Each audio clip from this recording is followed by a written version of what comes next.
আসসালামু আলাইকুম রহমতুল্লাহ। সম্মানিত দর্শক যারা নিয়মিতভাবে আমার ভিডিও দেখছেন বা আমাদের সাথে আছেন, আমি চেষ্টা করি আপনাদেরকে ছোট ছোট ভিডিওর মাধ্যমে কিছু মেসেজ পৌঁছানোর জন্য, কিছু তথ্য পৌঁছানোর জন্য, যাতে আপনি পৃথিবীর যে প্রান্তেই থাকেন না কেন, যেখানেই আমার এই ভিডিও দেখছেন যেখান থেকে, সেখান থেকেই যেন আপনি আপনার ওই রিলেটেড কোনো সমস্যা যদি থাকে আপনি একটি সঠিক পরামর্শ বা সিদ্ধান্ত নিতে পারেন এবং এই জিনিসটি সম্পর্কে ভালোভাবে ধারণা নিতে পারেন। সেই জন্যই আমি কিছু কিছু টপিক নিয়ে মাঝে মাঝে ভিডিও আপনাদের সামনে দিই।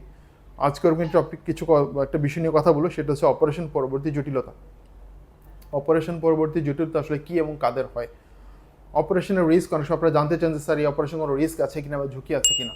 দেখেন, পৃথিবীতে এমন কোনো কাজ নেই যে কাজের মধ্যে ভালো এবং মন্দ বা ভালো এবং খারাপ দুটো দিকই না থাকে।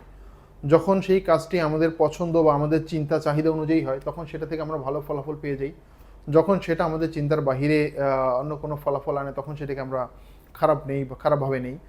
সো আমরা যে চিকিৎসা করি, আমরা যে আপনাকে সেবা দিচ্ছি, আমরা যে আপনাকে পরামর্শ দিচ্ছি, এই পরামর্শগুলো বা এই সেবাগুলো, এই সিদ্ধান্তগুলো আমার নিজের ব্যক্তিগত কোনো সিদ্ধান্ত না। এগুলো দীর্ঘদিন ধরে মেডিকেল সায়েন্সে এইগুলো গবেষণা হচ্ছে, দেশে পৃথিবীর বিভিন্ন দেশে এগুলো নিয়ে মেডিকেল সায়েন্স নিয়ে প্র্যাকটিস হচ্ছে, আলোচনা হচ্ছে, পর্যালোচনা হচ্ছে।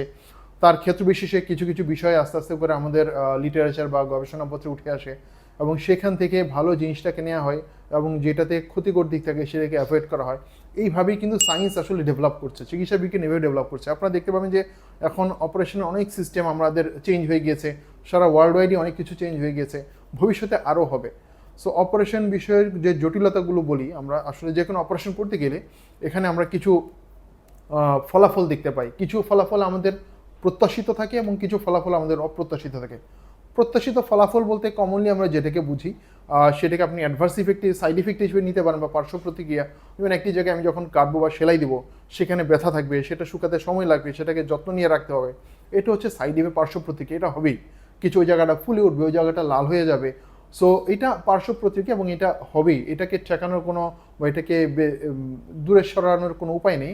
কিন্তু অপ্রত্যাশিত ফলাফল বা অপ্রত্যাশিত ঘটনা যেগুলো ঘটে সেগুলোকে আমরা জটিলতা বলে থাকি। সেই অপ্রত্যাশিত ঘটনাগুলোর মধ্যে সাপোজে আমি এক জায়গায় কাটলাম, সেটা আবার সেলাই দিলাম, সেখানে যে ইনফেকশন হবে বা পুঁজ হবে, এটা একটা অপ্রত্যাশিত ঘটনা, সেটা আমাদের প্রত্যাশা থাকে না।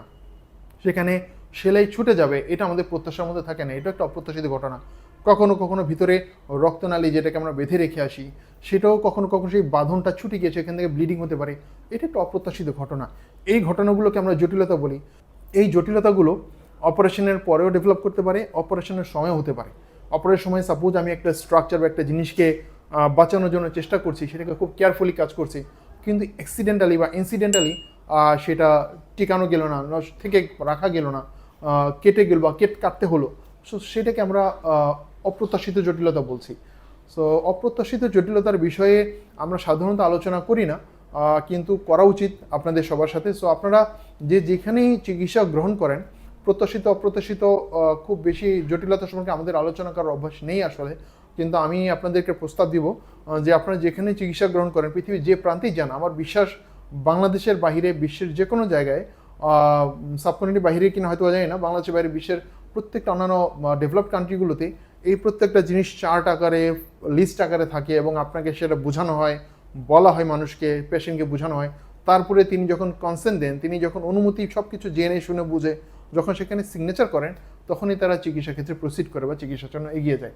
তো আমাদের দেশে অনেক সময় আমরা সেই জিনিসটা আমাদের অভ্যাসগত কারণে হোক বা আমাদের প্র্যাকটিসের অভাবের কারণে হোক বা আমাদের পেশেন্টের অজ্ঞতার কারণে হোক, আমাদেরও সময়ের যথাযথ ব্যবহার আমরা না করতে পারার কারণে হোক, আমরা সেই জিনিসটা অনেক সময় শেয়ার করা হয় না, জানানো হয় না।